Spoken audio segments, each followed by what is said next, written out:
Pero antes de conversar con ella, quiero que vean este video que hizo público anoche en sus redes sociales, en sus historias, precisamente, la ex diputada en ese momento del partido panameñista, Kathleen Levy. Muy delicado este tema y que refleja cómo algunos funcionarios utilizan el poder que les da un cargo en el gobierno para estas cosas que son detestables desde todo punto de vista y que deben ser rechazadas. Y no solo eso, yo creo que aquí, no sé, tendríamos que hablar con un abogado penalista, investigadas también por parte del Ministerio Público. Vamos a ver lo que decía Kathleen Levy anoche. Yo les hablo desde mi experiencia. ¿Por qué? Porque cuando yo terminé sexto año a los 17 años en el San Agustín, mi abuelo me había pagado la escuela desde kinder hasta sexto año.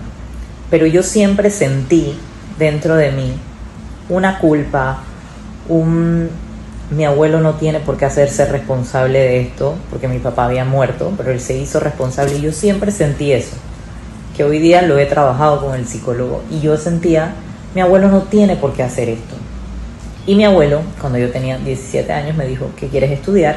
Yo te voy a pagar la carrera universitaria en una universidad privada. Si quieres irte a estudiar inglés, mi mejor amiga se había ido a estudiar a Canadá, vete a estudiar inglés. Si quieres una maestría en Europa, tómala también. Y si quieres una tercera, una segunda, una cuarta carrera, yo te la voy a pagar. Pero yo siempre sentí que esa no era su obligación. Dicho esto, yo a los 17 años me fui al IFARU, aún sabiendo que mi abuelo me había dicho que me iba a pagar todo lo que yo quisiera, porque a los 17 años Kathleen tenía un carro de paquete, pero mi abuelo me decía, yo te voy a pagar todo, pero yo sentía muy dentro de mí que esa no era su obligación. Un tema muy mental, muy psicológico, que yo decía, ¿sabes qué? Esa no es la obligación de él. Él tiene sus hijos y yo que soy su nieta, no es verdad que él tiene que hacerse responsable de lo que sería la responsabilidad de mi papá. Dicho esto, me fui al IFARU a pedir una beca, un préstamo o lo que saliera. Y me fui a pedir con toda la emoción del mundo esa beca, ese préstamo, porque no sabía que existían los auxilios económicos. O sea, yo me enteré hace 2 años que existen los auxilios económicos, ni siquiera cuando yo fui diputada. Y después me di cuenta que muchos, los que fueron diputados en mi época, hasta sus hijos salieron beneficiados. Pero yo no sabía de eso. Y yo me fui llena de motivos porque yo decía, yo voy a conseguir una beca o un préstamo y mi abuelo, que tiene cómo pagármelo, no me lo va a tener que pagar porque yo voy a poder pagar mis estudios. Y ustedes saben lo que le pasó a esta niña, que muchos piensan que es que yo me arreglé después de ser diputada, pero yo era una niña muy linda y siempre lo he sido, y lo siento si le cae mal este comentario. Yo llegué al IFARU arregladita, bonita, llena de motivos, a ver cuáles eran los requisitos. Y un licenciado que pasó me vio y yo estaba en la planta baja.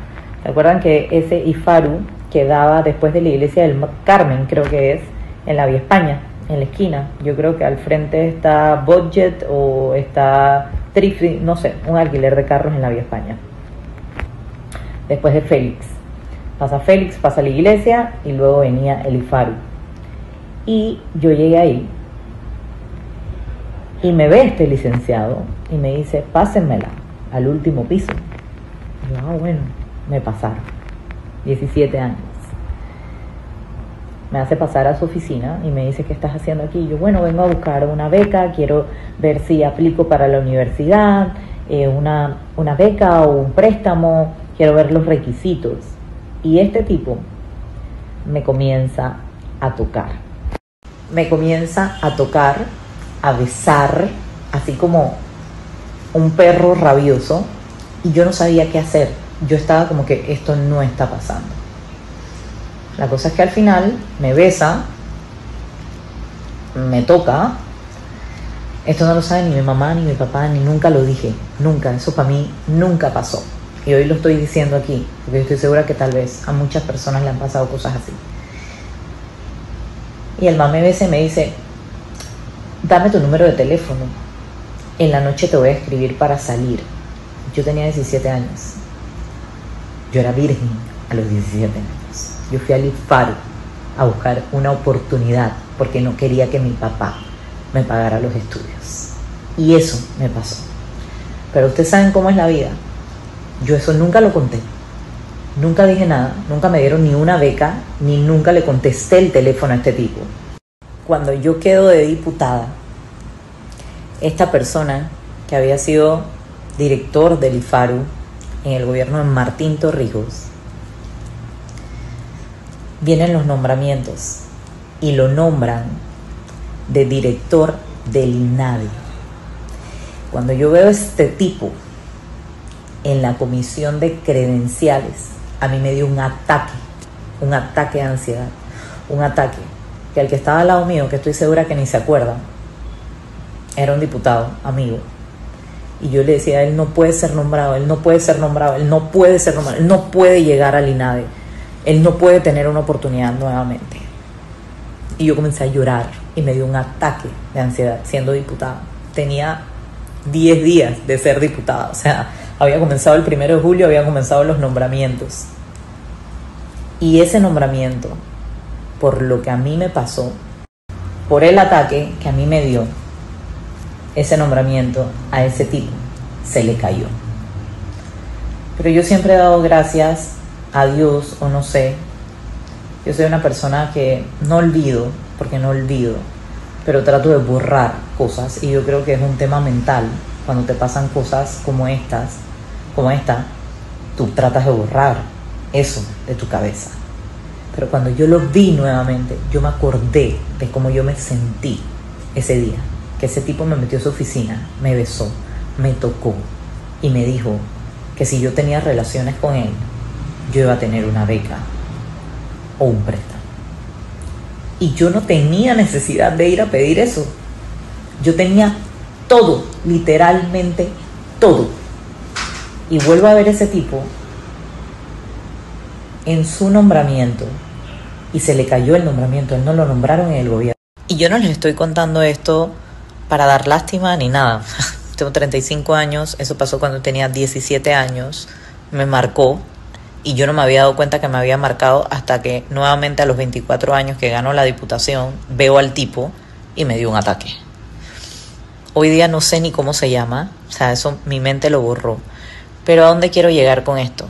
Hay muchas personas que son hijos de personas que tienen cómo pagar su educación, pero que siempre han sentido que ellos pueden, que el Estado los puede ayudar, que ellos pueden buscar la manera en que sus padres no se hagan responsables de esa responsabilidad. Y muchas veces pensamos, no, pero es que él no tiene por qué tener una beca o un préstamo. Y yo estoy de acuerdo en que eliminen los auxilios económicos, eso no debería de existir. Pero no se le puede negar la educación a una persona que quiera estudiar. Bueno, escucharon ustedes este testimonio de la exdiputada Katherine Levy.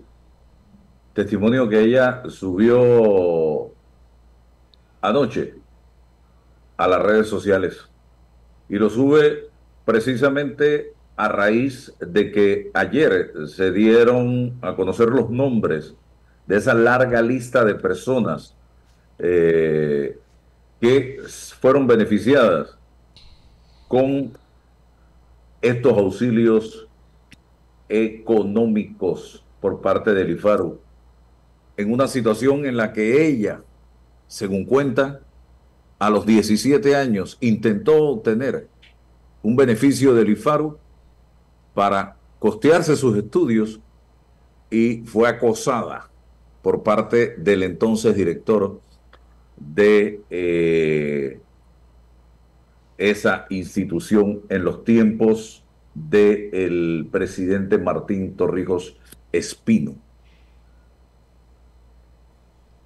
Consultando con un amigo abogado, el licenciado Rivera, sobre la posibilidad de que este caso pudiera ser investigado de oficio ante esta denuncia, me comenta que por el paso del tiempo, ya este caso ha prescrito, ha pasado mucho tiempo. Entonces, lamentablemente en ese momento no se presentaron las denuncias respectivas, señoras y señores, pero son cosas que no deben ni pueden seguir pasando en este país. No deben ni pueden seguir pasando. Y ya ustedes sabrán de quién se trata. Y como es común en este país, evidentemente ahora la mala de la película va a ser la que hizo la denuncia. Ustedes van a ver, la mala de la película va a ser la que hizo la denuncia. Así es este país. Así es este país. Y ya veo gente en el chat de YouTube en esa dirección. No sé si la licenciada Georgina Mendieta, como mujer, quiere decir algo al respecto. Lisbeica, como mujer, quiere decir algo al respecto. Bienvenido sea. Estamos hablando de una persona que en ese momento tenía 17 años de edad. Adelante. Oiga, no, antes de que la coach intervenga, no, mi abrazo fraterno para la licenciada Kathleen Levy, la conozco, pues mi reconocimiento por traer esto a la luz, sé lo difícil que puede ser y sí, es lamentable, Álvaro, como lo mencionas, que este tipo de delitos prescriban, pero esas son nuestras normativas. Más allá de decir sobre lo que Kathleen comparte, que lo haré en privado directo con ella, es decirle a las jóvenes, a los jóvenes panameños que no es necesario pasar por una situación como esta justamente para obtener un apoyo del país para realizar pues sus estudios. Hay alternativas, hay oportunidades.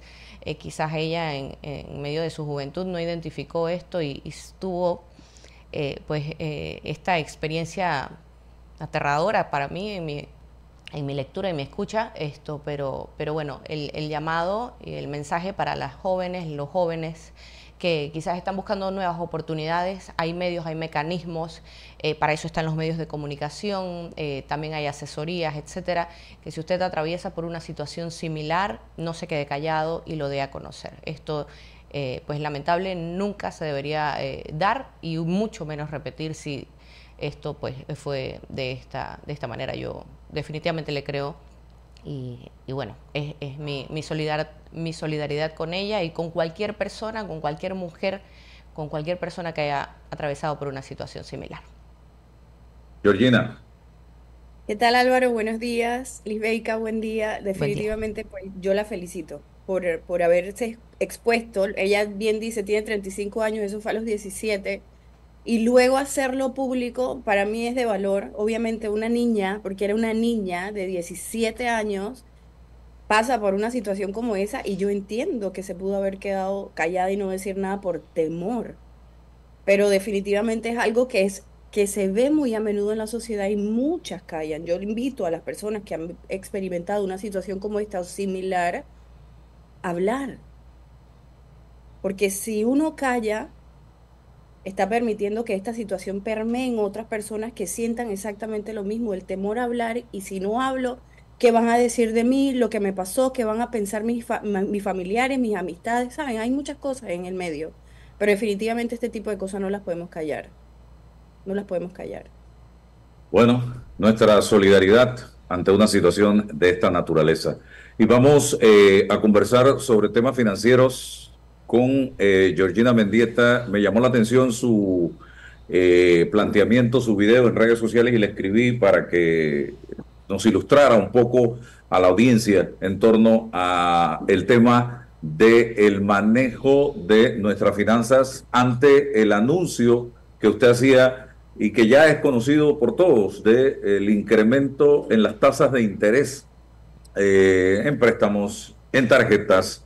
La gente muchas veces cree que una tarjeta de crédito es un árbol de dinero y que yo lo riego, lo abono y sigue dándome dinero y no va, o diríamos un pozo que no tiene, que no se va a acabar. No Claro. sé, hablemos de eso, Georgina.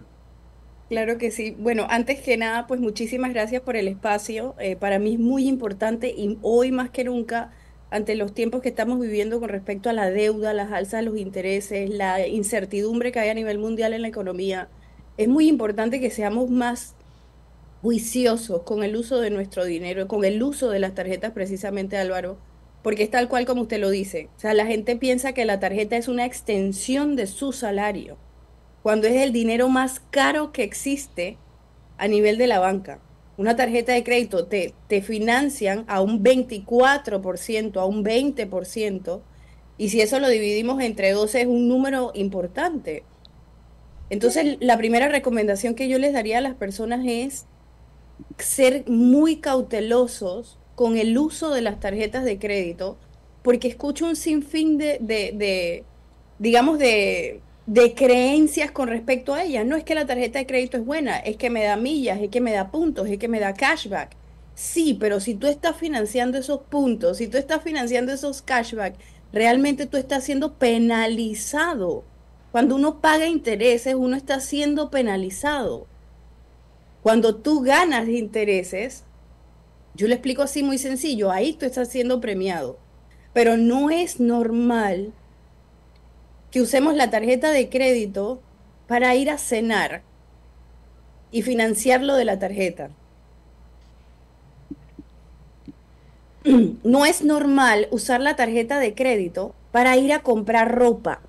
No es normal utilizar la tarjeta de crédito para financiar un viaje.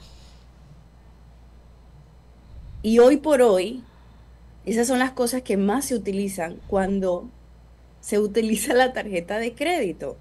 Imagínense, Álvaro y Libeika pagar un viaje, porque ahora, lastimosamente, los bancos te lo colocan en cuotas. Ellos te dicen, no esperes, no esperes más, tú te mereces ese viaje, cumple tus sueños.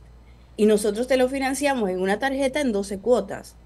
Te fuiste en agosto a un viaje en el 2024 y en agosto de 2025 sigues pagando por ese viaje. Eso no es normal.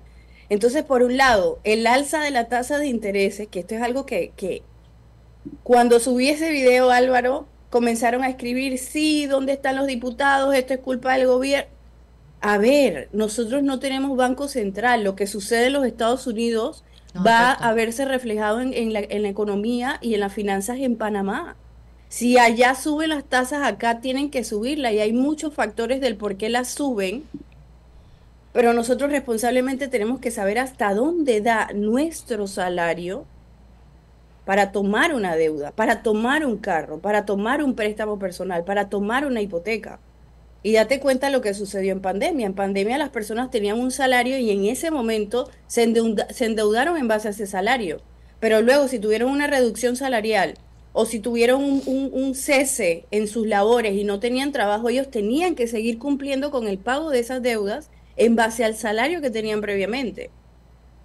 Entonces uno no debe endeudarse un 50% como en teoría permite la ley acá en Panamá. Ok, pregunto, la gente, el panameño de a pie, el panameño común, el panameño del metro, del metrobús, eh, es muy consumista, pienso yo, y es el consumismo el que lo lleva precisamente a el uso sin ningún tipo de control de el crédito, pensando en algún día lo pago. Y Sí. como tú planteabas, eso de vuelo ahora y pago después, eso es igual que usar la tarjeta de crédito como ahora y pago después. Hablemos un poquito de a dónde nos lleva esto. Claro que sí, Álvaro. Mira, es algo muy sencillo. Cuando tú hablas de ese panameño, el que trabaja, el que cobra esa quincena, el que tiene sus gastos básicos, también tenemos que hablar de ese panameño que aspira a cosas, que aspira a un buen supermercado en su casa, que aspira a, ¿qué te puedo decir? Comprarle cosas a sus hijos. Y obviamente, para mí, en mi concepto, después de 7 años de estar haciendo lo que hago como coach financiera y de estudiar a las personas a nivel de su comportamiento financiero, ellos son presas. Ellos son presas para estas entidades, para las financieras, para las mueblerías, para todas estas entidades que te financian y te dicen, llévalo ahora y págalo después. Porque obviamente tú quieres un comedor en tu casa para que toda tu familia se siente. Tú quieres un televisor para sentarte con tu familia y ver las noticias o ver lo que tú quieras ver. Y si te lo dan de esa manera, y cuando hacemos los cálculos, Álvaro, 2.50 por semana, $10 por quincena, lo ven sumamente accesible y cuando dan el paso, lo que necesito que visualicen es que no es que están pagando poco por algo, es que se están quitando todos los meses 10, 15, $20 que sirve para hacer frente al alza de una tasa de una vivienda. O te sirve para hacer frente al alza del supermercado, tomando en cuenta que es algo que también está aumentando. Entonces, yo sé que estamos acostumbrados y vivimos en una sociedad donde queremos las cosas ya. Hoy por hoy, tú das un clic y tú tienes acceso a lo que tú quieras. Pero si estamos en una situación como esa, donde sentimos que puede ser que sientan que el dinero no alcanza, si tomamos más deudas o si financiamos más cosas, el dinero menos va a alcanzar. Y yo siempre lo he dicho, una deuda no se debe pagar con más deuda porque lo que estás haciendo es un hueco mucho más grande. Si tú tienes una deuda y te ofrecen un préstamo para consolidar o para refinanciar, ¿qué les dicen? Por ejemplo, cualquier cosa, usted no sabe un dinero que necesite o si necesita hacer una remodelación en su casa. No, señores. Las remodelaciones, los viajes, las emergencias, podemos preverlas y trabajar y planificarlas. Si no, siempre vamos a ser presa de te presto, te presto, te presto, y eso se va a volver una cadena o un ciclo vicioso hasta, Terminas asfixiado. total, no es la solución. Lo que hay que hacer es, vamos a ver en qué yo estoy gastando. ¿Qué estoy gastando que realmente yo no necesito? Y yo te aseguro, Álvaro, que cuando una persona se sienta y hace eso, fácil, en cosas que no necesita, se está gastando entre 40 a $75 mensuales, que pudiese ahorrar para hacer frente a cualquier necesidad que tenga y no esté descubierto en el momento que se presente esa situación, porque eso es lo que pasa aquí en Panamá. Licenciada, una consulta. Bueno, dos. Hay un tema con cuando te ofrecen una compra de saldo. Me gustaría identificar cómo interpreta usted esto, si es viable, si no es viable, en qué beneficiaría a la persona que lo toma. Uno, eso. Y dos, que hablemos también del uso inteligente de las tarjetas de crédito, porque estamos hablando de cuando financias un gustito, una cena, un viaje, etcétera. Pero cuando utilizas tu tarjeta de crédito y la pagas antes de la fecha de vencimiento, ¿es positivo o no? Ok, me encantan esas preguntas, Lisbeica. Con la número uno, para mí no es funcional una compra de saldo. Eso sigue siendo un desahogo momentáneo, pero al final el problema de raíz, que es la deuda, sigue estando allí.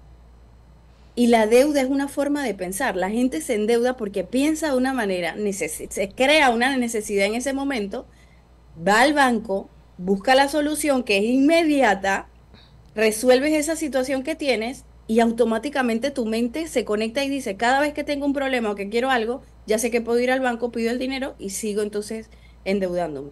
Con la compra de saldo pasa exactamente lo mismo. ¿Por qué? Porque una persona llega a una compra de saldo cuando ya su tarjeta de crédito está a un 85% topada y el pago mínimo es mayor. Entonces, automáticamente, este producto te dice que tú trasladas el saldo a otra tarjeta de crédito donde te dan un interés mucho más bajo del que normalmente tú pagas. Pero es por un tiempo estipulado. No es eterno. Es por un tiempo estipulado. Entonces, ¿qué pasa en ese tiempo? Y es lo que sucede normalmente. Las personas no cortan o no cierran la tarjeta anterior que le hicieron la compra de saldo.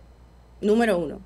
Número dos, como antes pagaban, vamos a poner un ejemplo, $80 y ahora pagan en esta nueva tarjeta de crédito con la compra de saldo $25, sienten que se ahorraron esa diferencia de dinero y en vez de agarrarla y pagarla completa o más, lo que hacen es usar ese dinero en otras cosas. ¿Por qué? Porque no tienen un plan que les permita cumplir en la fecha establecida por el banco, que no te van a cobrar intereses, la cancelación de ese saldo. Entonces eso no es lo más grave. Lo más grave es que siguen usando la tarjeta, pero también como tenían estas que compraron el saldo en saldo cero, o sea, disponible, surge un imprevisto y adivina qué pasa. Exactamente. Entonces ya no es una tarjeta de compra de saldo, sino una tarjeta de compra de saldo más otra tarjeta de crédito que en teoría estaba en cero. Entonces, si la persona no tiene un plan, si no tiene una ruta, si no tiene idea de cómo funciona ese producto, no agarre algo que usted no sabe cómo va a cancelar. Claro. Eso es literal como cuando tú pasas en una casa y te dice, cuidado, perro bravo. Si tú metes la mano, tú sabes que te va a morder. Acá es exactamente lo mismo. Si usted no sabe cómo se maneja la deuda, usted no debe acercarse ni siquiera a obtener un producto de esto porque sabe que va a estar mucho tiempo inmerso en Pero ese ciclo de deuda. Ujú. hay otro mecanismo, que es el que yo aprendí a utilizar porque no soy muy bueno con las tarjetas de crédito y es pagar mensualmente el total de lo que gasté en la tarjeta de crédito y le saco el beneficio de la milla o los otros beneficios que te da la tarjeta y no tengo que pagar ningún interés. ¿Qué tal es esa estrategia? Mira, Álvaro, ese respondiendo la segunda pregunta de Lisbeica, que iba muy enfocada en esa parte, si uno utiliza la tarjeta como método de pago, hay que validarlo muy bien, porque hasta para usar la tarjeta de crédito uno tiene que tener una estructura financiera. Y cuando hablo de una estructura financiera, les explico un poquito. Si yo voy a usar una tarjeta de crédito, yo mínimo debo tener un fondo que me permita cualquier inconveniente tener $1.000 disponibles, cash. Habrán personas que digan $1.000, eso es mucho dinero. Si usted saca cuentas y usted usted suma lo que usted gasta al mes, en el año usted tiene esos $1.000 en cosas que no necesita, ojo, café, sodas, galletitas y este tipo de cosas. Entonces, para tener una tarjeta de crédito, lo primero que tú tienes que tener es un fondo de emergencia de $1.000. ¿Verdad? Eso es lo primero. ¿Y por qué? Y me preguntarán, pero Georgina, ¿qué tiene que ver ese fondo de emergencia de 1.000 con la tarjeta? Y es que si yo uso esa tarjeta y yo pago cosas mensuales y las pago o sea, al corte de la tarjeta para que no me cobren intereses, está perfecto. Pero si me pasa algo mayor a ese pago que yo hago mensualmente o lo que utilizo, ahí la tarjeta se va a convertir en una deuda porque es la que va a apañar esa situación. ¿Verdad? Eso es lo que pasa. Y otra cosa muy importante es, hay que validar si lo que estamos pagando con la tarjeta de crédito realmente es lo que yo puedo gastar en el mes. Claro. Esa es otra cosa. Porque, por ejemplo, para alimentación, incluyendo restaurantes y supermercados, una persona no se debe estar gastando más de un 15 o un 20% de su ingreso mensual. La pregunta es, ¿cuántos tarjetazos he pasado para comprar un supermercado o para ir a un restaurante? Y como lo pago en el mes, yo me siento bien porque lo pagué, pero probablemente me gasté de más y ese dinero lo hubiese podido usar para comenzar a salir de alguna deuda y que no me afecte el alza de los intereses, ¿sabes? Entonces, literal, uno debe tener una estructura para saber cómo manejo mi tarjeta de crédito, cuándo utilizo los beneficios de las millas, en este caso, como dijo Álvaro, pero saber que estoy gastando lo que realmente puedo gastar y no me estoy excediendo en los gastos mensuales. Bueno, para eso es importante hacer el presupuesto mensual, ¿no? Siempre, y cumplirlo, porque muchos O- lo hacen, pero el cumplirlo es la tarea, el aprender a decir que no, si me pasé o me estoy pasando, estoy llegando al punto donde me puedo pasar. Estamos si no ya adentro, en la puerta ya, con la mano en la cerradura de una recesión a nivel mundial. 100%. eh, que va a traer consigo, evidentemente, como hablábamos, las alzas en los intereses. En Panamá no ha impactado mucho, pero ya comenzó a sentirse el tema del alza en los intereses, y esto va a encarecer la vida. Estamos viviendo un momento de transición de gobierno donde mucha gente queda sin trabajo, entran otros a trabajar, el que quedó sin trabajo empieza la nueva etapa de buscar un empleo, eso le va a tomar tiempo a muchos. El que empezó a trabajar en el gobierno porque estaba en el partido político que ganó, en fin, va a tomarle tiempo también cobrar su primera quincena. Van a haber muchas personas que van a quedar sin empleo también porque hay empresas cerrando en este momento o reduciendo personal. O sea, de aquí a diciembre van a pasar muchas cosas y el año 2025 no se perfila como un año de vacas gordas. Entonces, ¿qué consejo le das tú a esa gente que nos está sintonizando en este momento y que o acaba de salir de un trabajo o acaba de entrar a un trabajo o está trabajando, porque son distintos escenarios? Claro. Mira, yo tengo un término que yo le llamo cuatro paredes, ¿verdad? Cuando una persona está en una situación como esta o estamos frente a una recesión que no sabemos qué va a pasar, no sabemos qué tanto va a ser el impacto, como dice Álvaro, acá en Panamá no se siente tanto y por eso yo siento que las personas no buscan más información sobre este tema o lo toman muy a la ligera. Pero definitivamente es algo que va a impactar, porque la inflación elevada es ese momento donde los bancos comienzan a aumentar las tasas de interés para compensar la pérdida del poder adquisitivo del dinero. Eso es lo que sucede. Por eso se aumentan las tasas de interés. O sea, es una forma de control de lo que pudiese pasar a nivel, a futuro con respecto a los préstamos y a todo lo que conlleva esta parte de del sistema bancario. Entonces, en estos momentos es cuando tenemos que utilizar ese término de las cuatro paredes y comenzar con lo básico. Yo que necesito asegurar mis servicios, mi alimentación, mi vivienda y mi transporte. En estos momentos, eso es lo principal en la vida y en la casa de un panameño. Si querías viajar, este no es momento para viajar. Si querías estar yendo al mall, comprando, saliendo, este no es tiempo para eso, es tiempo para que comiences a, mira, por ejemplo, Álvaro, es agosto y es décimo. El décimo es un impulso para poder lograr esos primeros pasos hacia su fondo de emergencia. En estos momentos eso es lo que debemos hacer, sentarnos en familia, escribir en una hoja cuáles son los gastos mensuales en la casa.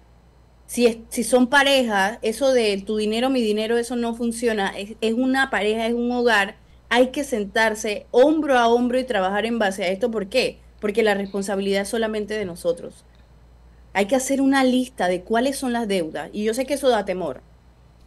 La gente no le gusta ver cuánto debe porque eso les produce dolor. Pero la única manera de salir de esa situación es enfrentando esa realidad, porque es una realidad.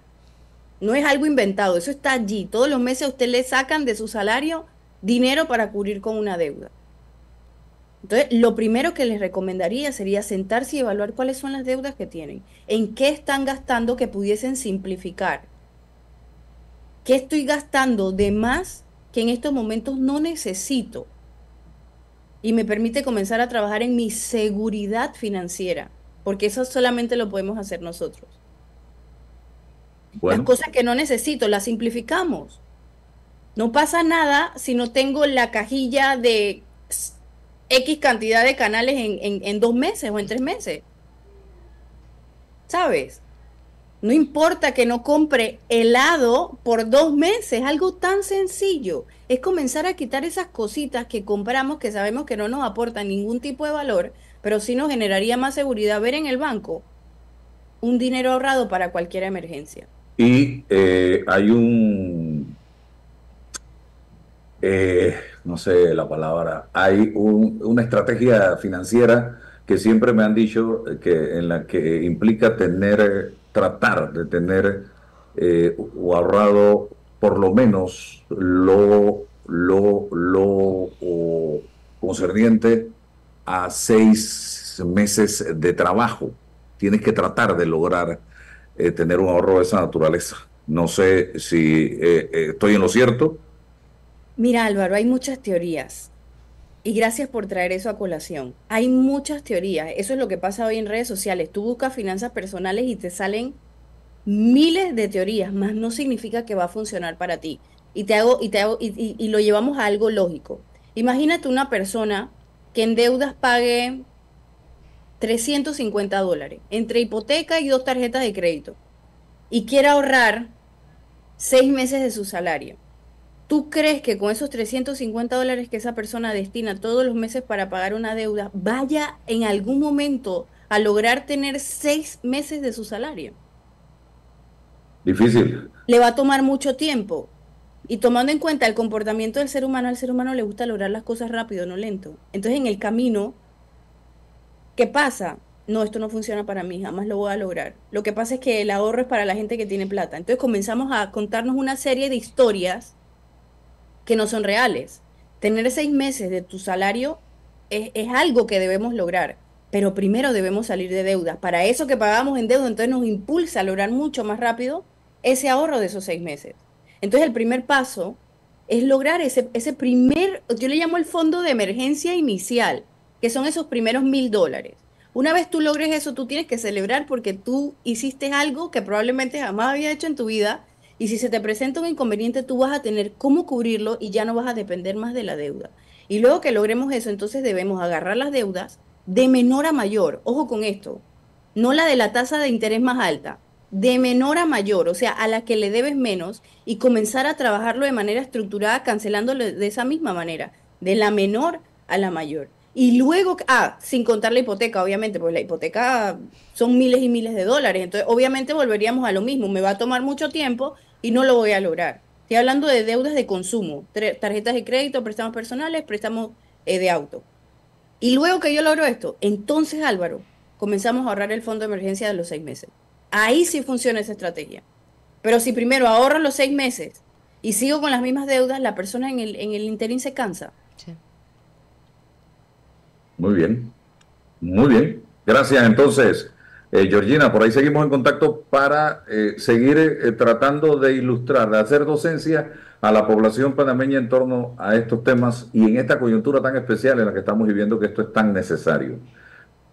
Claro que sí, Álvaro. Vámonos, Muchísimas gracias. Cuenta gracias, conmigo. vámonos, gracias, vámonos al cambio.